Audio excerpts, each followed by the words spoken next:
FIFA president Gianni Infantino has told critics to meditate, pray, or watch a football match instead of spreading hate and false rumors about his leadership, the governing body, and the World Cup.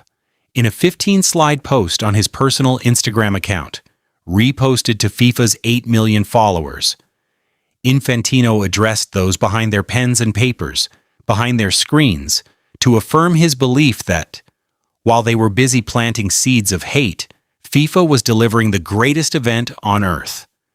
He said the World Cup celebrated humanity at its best, adding that the 2026 tournament had 100% safety and security, only joy and happiness.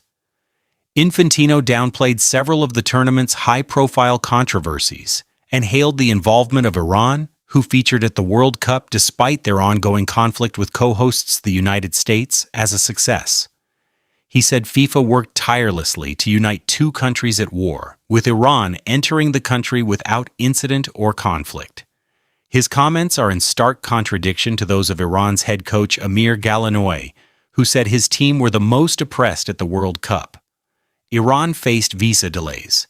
Integral members of their backroom staff were denied entry to the U.S., and fans had their allocation of tickets revoked, while Iran also had to move their training base from Tucson, Arizona, to Tijuana, Mexico, following a multitude of logistical issues in the build-up to the tournament. They later also encountered restrictions on their movements as they traveled between their training base and group matches in Los Angeles and Seattle.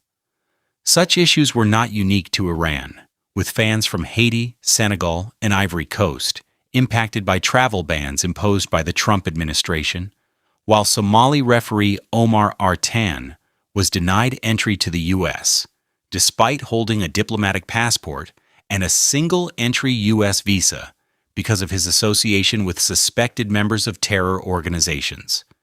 Infantino wrote, "You mentioned the few people denied visas and overlooked the millions who were approved from all parts of the world.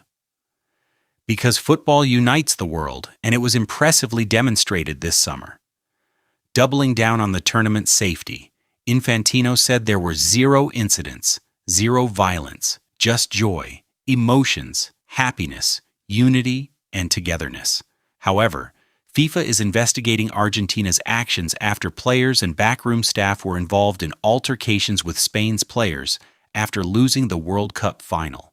It is also investigating allegations of racist abuse towards American social media influencer iShowSpeed, while supporters were arrested at multiple matches, including following England's semi-final against Argentina in Atlanta. Immigration and Customs Enforcement (ICE) officials were also controversially present at World Cup stadiums. Infantino also addressed criticism surrounding the standard of officiating at the tournament, in particular concerns about political interference, after USA forward Folarin Balogun was made available for their last 16 tie when his one-match ban was suspended by FIFA, following the intervention of U.S. President Donald Trump. Of the 191 other red cards shown at a men's World Cup, only one other player has escaped a suspension. UEFA said the decision had crossed a red line, labeling it unprecedented, incomprehensible, and unjustifiable, while the Norwegian Football Federation is considering filing a formal complaint to FIFA's Ethics Committee.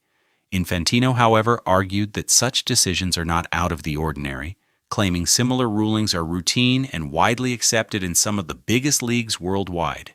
He added, "It's curious that the same countries employing these practices are the ones criticizing. The International Olympic Committee has said it will not investigate Infantino for any possible breaches of political neutrality, stating the complaint leveled by human rights campaign group Fair Square falls outside the jurisdiction of its Ethics Commission." Infantino's advice to his opponents was to show some love and respect to a tournament where people came together as families, as fans, as one. To everyone who missed our beautiful game, the emotions, the celebrations, the laughter, the crying, the deception, and the joy. To all of you who missed watching kids, babies, grandparents, and parents come together for the beautiful game, sorry that you were so consumed by hate and criticism that you missed it all, Infantino wrote. While they celebrated, you are busy planting seeds of hate. Our world needs love, not hate, tolerance, not division, celebration, not mourning. To those spending their time and energy hating us, please take a moment to reflect, meditate, pray, or watch a football match and truly observe the faces, the eyes, the emotions. Because only our beautiful game can deliver such an extraordinary show, a show where everyone becomes one and reconnects as humans. I am incredibly proud, as FIFA president, to have contributed, even a little, to this show. It's a great feeling.